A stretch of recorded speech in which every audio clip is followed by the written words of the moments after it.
Good morning.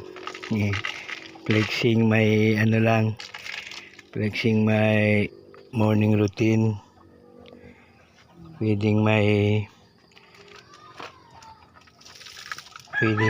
chickens. This this this Rhode Island Black. Yan. And my rooster, Texas rooster, possum sweater.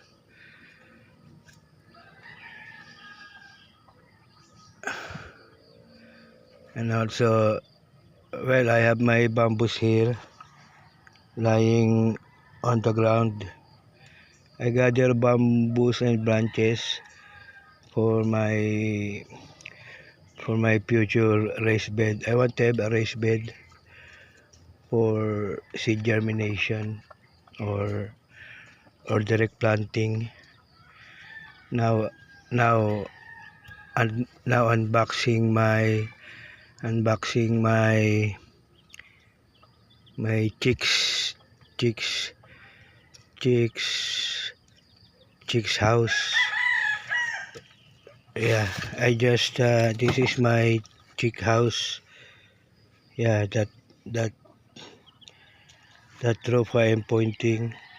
Inside that are my chicks. I don't have materials for a coop or a fine house of chicken made of woods and screens. So I just dig the soil and cover it with fish net and and ayero. Now I try to unbox their house, my chicken house, unboxing my chicken house. Just removing the top. Okay, slowly but surely, yes. My chicks are hiding. Chicks are hiding under underneath.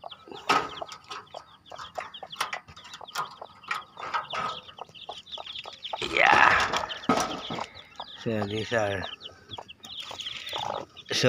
These are my cute chicks. My 12 chicks with the mother Rhode Island Red. Actually, I have 4 hens. Um, 2 Rhode Island Black and one Rhode Island Red. Actually, I have 4 hens, 2 Rhode Island Blacks and 1 Rhode Island Red plus one plus a white Kelso hen.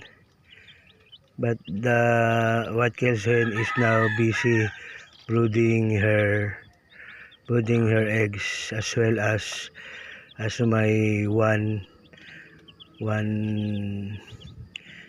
Rhode Island Black.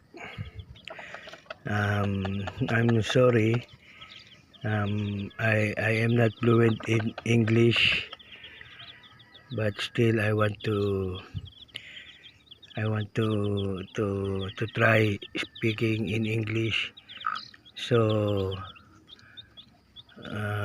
by luck, if chicken lovers outside the Philippines may watch my video, they still can understand, even though my English is not so good. Now I am getting my getting the chicks the chicks food.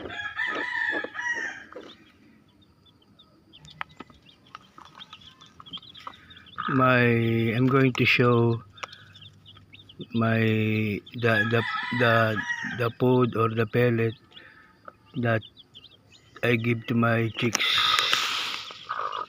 No. In the Philippines, this is the well-known food for the chicks, starting from day old to 1 month. In the Philippines, we call this as chick booster. So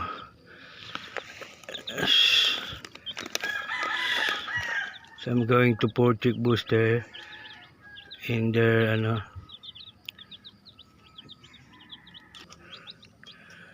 already done pouring chicks boosters, or giving my chicks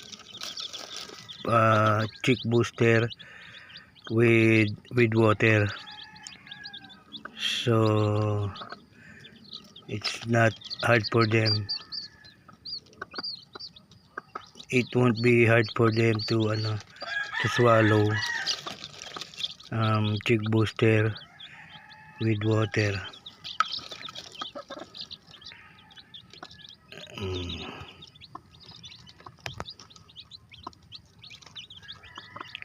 12 chicks.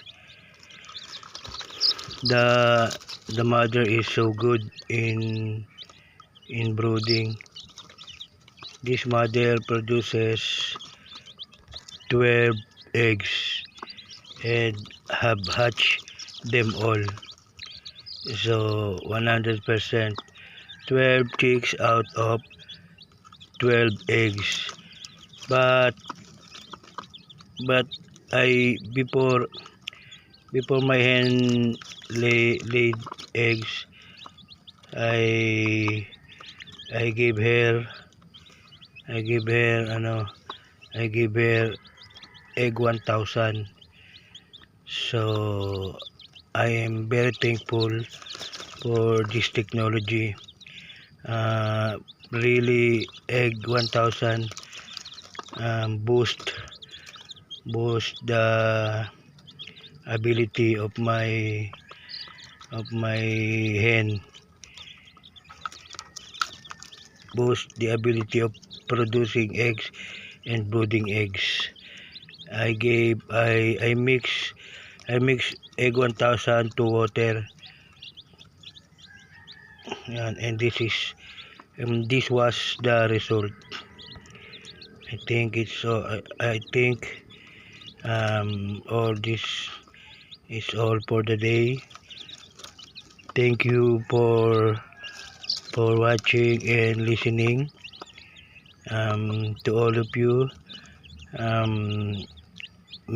Happy New Year. To all the Christians out there, Happy New Year, and more blessings to come in the upcoming New Year or 2026. Bye bye. Thank you for watching.